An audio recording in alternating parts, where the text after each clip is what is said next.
Just when you thought the 2026 Formula One season couldn't get any more dramatic, we've got ourselves a potential scandal brewing that could explode right at the season opener in Melbourne. Ferrari, Audi, and Honda are all pointing fingers at Mercedes and Red Bull, claiming they found a sneaky little power unit trick that could be worth a whopping 15 brake horsepower and 0.3 of a second per lap. Now, in Formula One terms, that's not just an advantage, that's practically highway robbery. The allegation that Mercedes high-performance powertrains and Red Bull powertrains have somehow figured out how to cheat the new 2026 compression ratio regulations, potentially turning their engines from the mandated 16:1 ratio all the way back up to the old 18:1 standard. And here's the kicker: if this protest gets lodged at the Australian Grand Prix and either gets upheld or spectacularly rejected, we could be looking at the most explosive start to a Formula One season in years. Because in this sport, when 3 major manufacturers start making representations to the FIA about alleged cheating, you know things are about to get very, very interesting. Let's rewind to understand just how we got to this powder keg situation. When the FIA announced the 2026 regulations, they were crystal clear about one thing: the geometric compression ratio would be capped at 16:1, down from the current 18:1. This wasn't just some arbitrary number pulled out of thin air. This was a deliberate move to level the playing field and force manufacturers to innovate within tighter constraints. The compression ratio, for those who don't speak engineer, is essentially how much the air and fuel mixture gets squeezed in the engine cylinder before ignition. Higher compression equals more power, but it also means more stress on engine components and higher costs. The FIA's thinking was simple: reduce the ratio, reduce the performance gap between manufacturers, and make the sport more competitive. But here's where it gets interesting. Under current FIA procedures, this compression ratio is measured statically at ambient temperature. Think of it like measuring a balloon at room temperature and assuming it stays the same size when you heat it up. Except engines don't operate at room temperature, do they? They operate at scorching temperatures where metal expands, volumes change,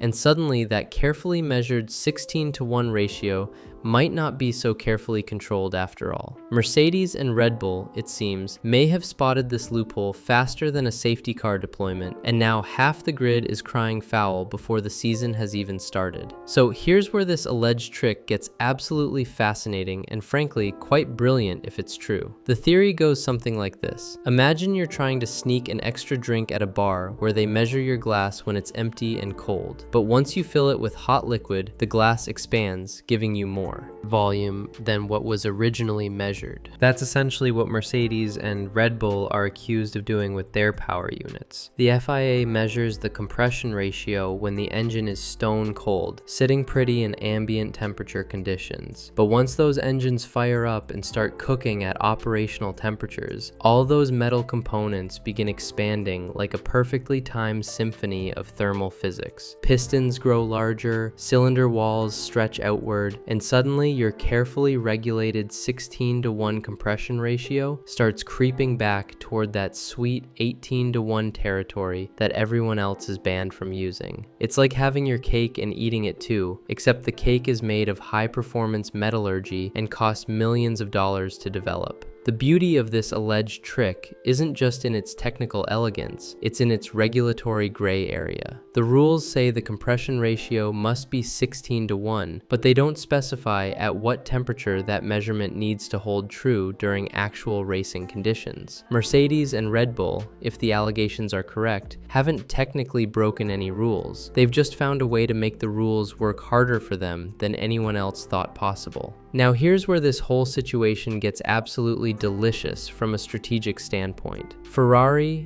Audi, and Honda didn't just stumble upon this alleged Mercedes and Red Bull trickery by accident. These are some of the most sophisticated engineering operations on the planet, with armies of PhDs and enough computing power to launch rockets. The fact that they're all making representations to the FIA simultaneously tells us something crucial. They've been watching, analyzing, and probably losing sleep over dyno numbers that just didn't add up. Think about it. You're Ferrari. You've spent millions developing your 2026 power unit within the strict 16:1 compression ratio guidelines, and suddenly, Mercedes and Red Bull are showing pace that seems to defy the laws of physics, or at least the laws of thermal expansion that you thought everyone was playing by. So what do? You don't just shrug and accept defeat. You start digging, you start calculating, and eventually you start pointing fingers. But here's the million-dollar question that's keeping team principals awake at night. Is this actually cheating, or is this just superior engineering? Because if Mercedes and Red Bull have legitimately found a way to exploit thermal expansion within the existing regulatory framework, then Ferrari, Audi, and Honda aren't just dealing with a rules violation. They're dealing with a fundamental engineering disadvantage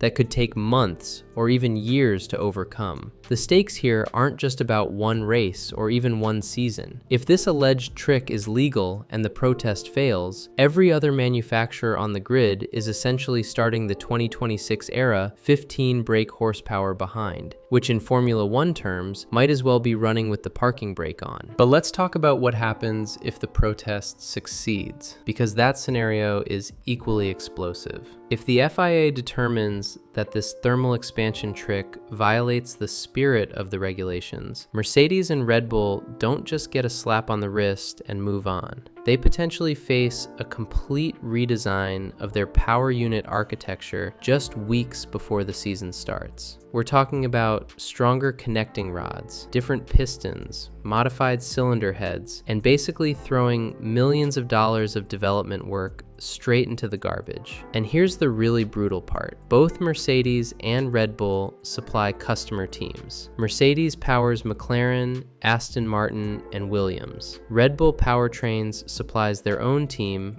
plus potentially others. If their engines get deemed illegal, it's not just two teams scrambling for a solution, it's potentially half the grid facing a crisis that makes the 2005 tire controversy look like a minor inconvenience. Imagine McLaren, fresh off their championship double, suddenly discovering their power units need a complete overhaul 3 weeks before Melbourne. Imagine Aston Martin, banking on their Honda partnership to challenge for wins, realizing they might be starting the season with engines that are essentially neutered versions of what they tested all winter. The ripple effects would be absolutely catastrophic, which is exactly why this protest, if it happens, won't just be about technical regulations. It'll be about the very integrity of how Formula One polices innovation versus exploitation.